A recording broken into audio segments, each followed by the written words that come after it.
Sir నమస్కారం sir. నమస్తే అండి. సార్ అరవ శ్రీధర్ రైల్వే కోడూరు ఎమ్మెల్యే చాలా వీడియోలు బయటకొచ్చాయండి. వీణా విషయంలో కూడా. ఈయన ఒక వీడియో కొత్తగా వచ్చిందండి. ఇది అసెంబ్లీ నుంచి అసెంబ్లీ జరుగుతుండగా ఒక వీడియో ఆవిడతో మాట్లాడినట్టుగా వచ్చింది. నిజమంటారా? అసలు ఏంటి దీనిపై చర్యలు తీసుకోవడానికి ఏమైనా అవకాశం ఉందంటారా? అంటే ఆ వీడియోలన్నీ కూడా నిజమేనని అనిపిస్తుంది తప్ప డీప్ ఫేక్ అని అయితే నాలాంటి వాళ్ళకి అనిపించట్లేదు. ఎందుకంటే డీప్ ఫేక్ అంటే కొంత తెలిసిపోతుంది, అంత పర్ఫెక్ట్‌గా ఉండవు. సో, ఇందులో క్లియర్‌గా ఇది రియల్ వీడియోలే. వాళ్ళిద్దరి మధ్య అఫైర్ ఉండడం వాస్తవమే. అతను అనేక సార్లు కాల్ చేసిన మాట కూడా వాస్తవమే. అయితే ఇప్పుడు ఏమైందంటే అతను సైలెంట్ అయిపోయాడు. అతని ఫ్యామిలీ సైలెంట్ అయిపోయింది. అసలు అతను ఫోను స్విచ్ ఆఫ్ చేసి అజ్ఞాతంలోకి వెళ్ళిపోయాడని చెప్తున్నారు. ఆ అమ్మాయి మీద నెగెటివ్‌గా Janasena and Telugu Desam social media ఒక క్యాంపెయిన్ మొదలుపెట్టింది. ఆ అమ్మాయి బ్యాక్‌గ్రౌండ్ తవ్వారు. ఆ అమ్మాయి గతంలో ఎలాంటి వ్యక్తులతో మసలింది. ఇద్దరు హస్బెండ్లు ఉన్నారు అమ్మాయికి. అమ్మాయి గతంలో శంకర్ అని ఒక జర్నలిస్ట్ మీద దాడి చేసింది. ఇవన్నీ స్టార్ట్ అయినాయి. మరోవైపు అక్కడ రైల్వే కోడూరులో కేసు పెట్టారు అమ్మాయి మీద. అందులో నాన్ బెయిలబుల్ సెక్షన్స్ పెట్టారు. అందువల్ల ఇప్పుడు ఆ అమ్మాయికి ఏమైందంటే కేవలం వైసీపీ సపోర్ట్ ఉంది, కానీ అది ఆ అమ్మాయికి సరిపోవట్లేదు. దాంతో అమ్మాయి రంగంలోకి దిగి తను ప్రూవ్ చేసుకోవాలి అని, తనకి అన్యాయం జరిగిందని ప్రూవ్ చేసుకోవాలని ఒక ఇది కనబడుతుంది. దాంతో అమ్మాయి ప్రెస్ మీట్ పెట్టి మాట్లాడింది, కానీ ప్రెస్ మీట్లో కూడా అమ్మాయికి తగినంత మద్దతు ఏం లేదు. రివర్స్ అటాకే జరిగింది. దాంతో అమ్మాయి రోజుకొక వీడియో వదులుదాం అన్నట్టుగా అమ్మాయి డిసైడ్ అయినట్టుగా తెలుస్తుంది. సో ఇప్పుడు కొత్తగా ఒక వీడియో వదిలింది. ఆ వీడియోలో ఒక షాకింగ్ ఆస్పెక్ట్ మనకి కనబడుతుంది. అదేంటంటే ఈయన అసెంబ్లీ మెంబరు ప్లస్ జనసేన తరపున విప్పుగా ఉన్నాడు. అలాంటి వ్యక్తి అసెంబ్లీలోకి ఎంటర్ అవుతూనే ఈ అమ్మాయికి వీడియో కాల్లోనే ఎంటర్ అయ్యాడు. ఎంటర్ అయ్యి ఇప్పుడే ఎంటర్ అవుతున్నాను అని చెప్తున్నాడు. అంటే లైవ్ మన కామెంటరీ ఉంటుంది కదా, అలాగా ఒక టీవీ ఛానల్ లైవ్లో ఏమేం జరుగుతుందో అలాగా అమ్మాయి చెప్తున్నాడు. కూర్చుంటున్నానని చెప్తున్నాడు, ఇప్పుడే వచ్చానని చెప్తున్నాడు. తర్వాత ఎవరైనా వచ్చినప్పుడు లేచి నమస్తే చేస్తున్నాడు, అది కూడా ఉంది క్లియర్గా. తర్వాత అక్కడ ఎవరెవరు వస్తున్నారని చూపిస్తున్నాడు. మళ్ళీ ఈ అమ్మాయిని అడుగుతున్నాడు, నువ్వు ఏంటి వెళ్ళారా బయలుదేరారా అంటున్నాడు. మళ్ళీ సింధూరం లేదేంటి, సింధూరం పెట్టుకోలేదా అంటున్నాడు. అంటే అమ్మాయి ఏదో గుడికో ఎక్కడికో వెళ్తున్నట్టుగా కనబడుతుంది. సో అంటే మొత్తంగా అమ్మాయితో లైవ్లో చాటింగ్ చేస్తూ నేను అసెంబ్లీలో చూడు నా దర్జా చూడు అన్నట్టుగా అమ్మాయికి చూపిస్తున్నాడు. అమ్మాయి సరే బేబీ, ఇంకా స్విచ్ ఆఫ్ చేయి బేబీ అని కూడా అంటుంది. కానీ ఇతను ఆపట్లేదు, చేస్తున్నాడు. అమ్మాయి కన్న బుజ్జి టైప్ ఆఫ్ మాటలు చాటింగ్లో కనబడుతుంది. అంటే వీళ్ళిద్దరి మధ్య ఈ వీడియో వచ్చే నాటికి బాగా క్లోజ్నెస్ పెరిగింది. ఇతనికి బాగా అమ్మాయితో ఒక రకమైన అడిక్షన్లోకి వెళ్ళినట్టుగా మనకు అర్థమవుతుంది. ఇతను మొత్తం వీడియోలు చూస్తే కూడా ఇతను బాగా అమ్మాయితో అడిక్షన్లోకి వెళ్ళాడు. ఆ అమ్మాయి కూడా ఇతని పట్ల విపరీతమైన ప్రేమ, కన్సర్న్ అన్ని చూపిస్తుంది. అంటే ఇద్దరు ఒక ఎమోషనల్గా ఇన్వాల్వ్ అయిన ఇద్దరు లవర్స్ లాగే వీళ్ళిద్దరూ ఉన్నారు. ఈ అమ్మాయి చెప్తున్నట్టుగా ప్రతిసారి ఈ అమ్మాయిని ఏదో అతను బలవంతంగా చేసినాడు అనేది కూడా ఇక్కడ అబద్ధం అనేది తేలుతుంది. క్లియర్గా అమ్మాయి కూడా ఇష్టపూర్వకంగానే ఇతనితో అఫేర్లో ఉంది. ఇతను కూడా ఇష్టపూర్వకంగా ఉన్నాడు. ఉండడమే కాకుండా ఇతను ఒక అడిక్షన్ కనబడుతుంది. ఒక దాన్ని ఏమంటారు, వర్చువల్ అడిక్షన్ అంటారు. అదే కారణాలు ఏవైనా కానీ మనకు తెలియదు అది ఏం జరిగింది అనేది. అంటే ఎమోషనల్ ఆస్పెక్ట్ అయితే కనబడుతుంది. ఓన్లీ ఫిజికల్లే కాకుండా ఎమోషన్లో కూడా ఇతను అటాచ్మెంట్ కానీ 24 hours అమ్మాయితో టచ్లో ఉండడం కానీ ఒక అడిక్షన్ స్టేజ్లో ఇతను ఉన్నాడు. ఆ అమ్మాయి కూడా అది ఇప్పుడు ఇద్దరు ముగ్గురు భర్తలు ఉన్నా కూడా వాళ్ళతో ఎమోషన్ రిలేషన్స్ లేనప్పుడు స్త్రీలు కూడా ఎమోషనల్ రిలేషన్షిప్ని కోరుకుంటారు. తనకంటూ ఒక అతను ఉండాలి, అందుబాటులో ఉండాలి, తన పట్ల ప్రేమ చూపించాలి అనేది వాళ్ళు కూడా కోరుకుంటారు. సో ఇద్దరి మధ్య అలాంటి రిలేషన్షిప్ అయితే ఉంది. ఇప్పుడు మామూలుగా ఇలాంటి వ్యక్తుల మధ్య ఇద్దరు కాన్సెంటింగ్ అడల్ట్స్ మధ్య రిలేషన్షిప్ అనేది తప్పు కాదు, చట్ట ప్రకారం తప్పు కాదు. వాళ్ళకి పెళ్ళి అయినా కూడా తప్పు కాదనేది సుప్రీంకోర్టు కూడా అనేకసార్లు చెప్పింది. సో కాన్సెంటింగ్ అడల్ట్స్ మధ్య సెక్స్ అనేది తప్పు కాదనేది మనకు కన్ఫర్మ్. కాబట్టి వీళ్ళిద్దరి మధ్య సెక్స్ రిలేషన్షిప్లు ఉండడం తప్పు కాదు. కాకపోతే ఇక్కడ ప్రాబ్లం ఏంటంటే 2 రకాల ప్రాబ్లం. ఒకటి లీగల్గా తను నేను పెళ్లి చేసుకుంటానని హామీ ఇచ్చి పెళ్లి చేసుకోకపోతే అది లీగల్గా ఖచ్చితంగా నేరం అవుతుంది. దాని మీద కేసు ఖచ్చితంగా పెట్టాలి. పెట్టకపోతే కోర్టుకి ఆ అమ్మాయి వెళ్ళే హక్కు ఉంది. దాన్ని ప్రూవ్ చేయగలిగితే అమ్మాయి తనకు శిక్ష కూడా పడే అవకాశం అయితే ఉంది.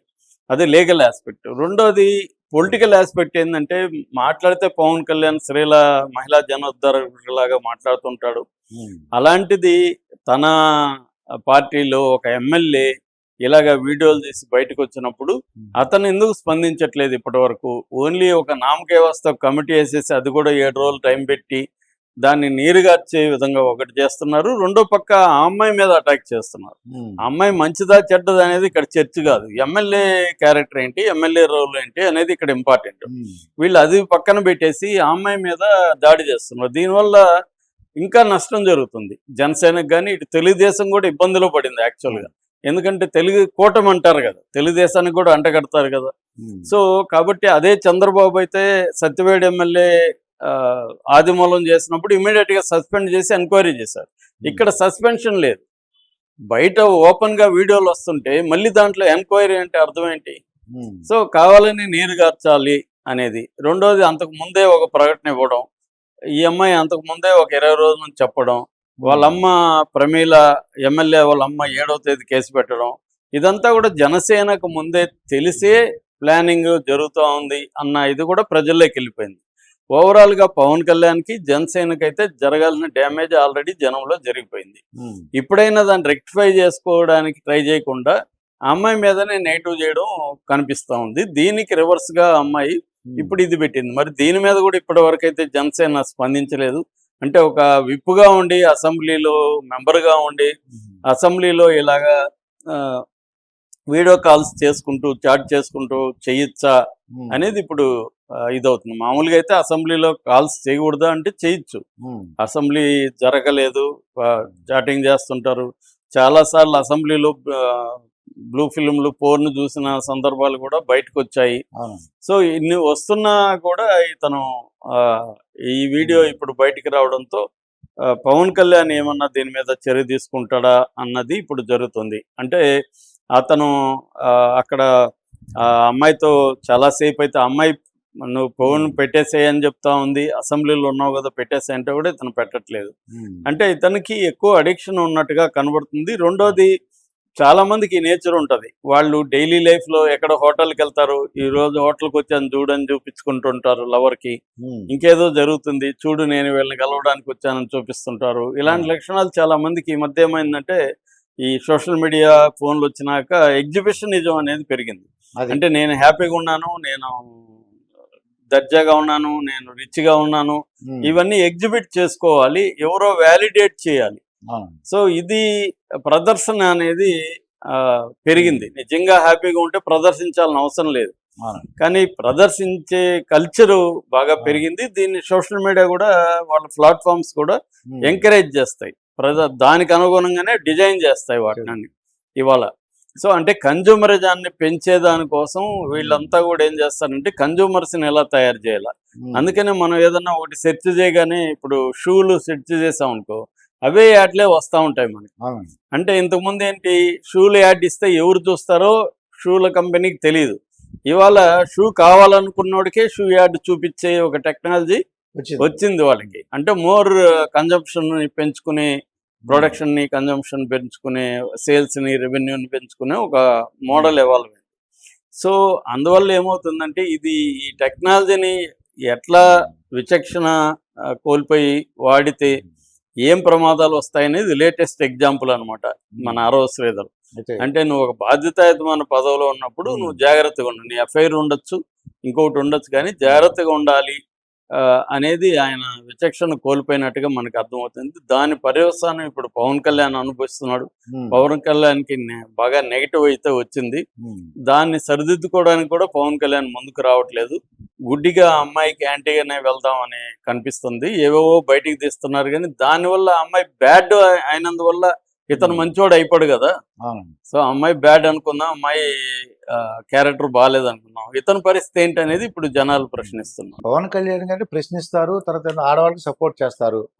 అలాగే మహిళా సంఘాలు కూడా ఉన్నాయి కావాలి, ఉన్నాయి మహిళా సంఘాలు. అయితే హనీ ట్రాప్, వలపు వల వేసిన వాళ్ళు అటువంటి వాళ్ళు కూడా సపోర్ట్ చేస్తారండి పవన్ కళ్యాణ్ గారు కానీ, ఇది మహిళా హనీ సంఘాలు ట్రాప్ అని మీరు ఎలా చెప్తారు? ఫస్ట్ ఆఫ్ ఆల్ ఎప్పుడో ఒకసారి అయితే హనీ ట్రాప్ అంటాం. అంటే one and half- ఈ విషయం కాదు, మనం ఈ విషయమే మాట్లాడాలి. జనరల్ అది అనవసరం. ఇది హనీ ట్రాప్ అని ఎలా చెప్తారు? ఫస్ట్ ఆఫ్ ఆల్ 1.5 year గా హనీ ట్రాప్ లో ఉన్నాడు అతను. ఉన్నప్పుడు అతను అన్ఫిట్ ఫర్ ఎమ్మెల్యే. మీరు నేను జనరల్ వాళ్ళు ఉంటే పర్వాలేదు. 1.5 year గా హనీ ట్రాప్ ఉన్నాడు అతను. ఉన్నప్పుడు ఇంకే అతను దేనికి ప్రజలకి?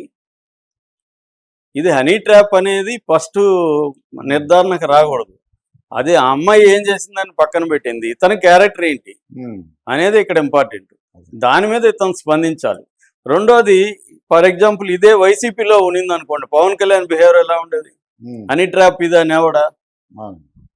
చెప్పండి. కాబట్టి ఇక్కడ పాలిటిక్స్ ఇంపార్టెంట్ అండి.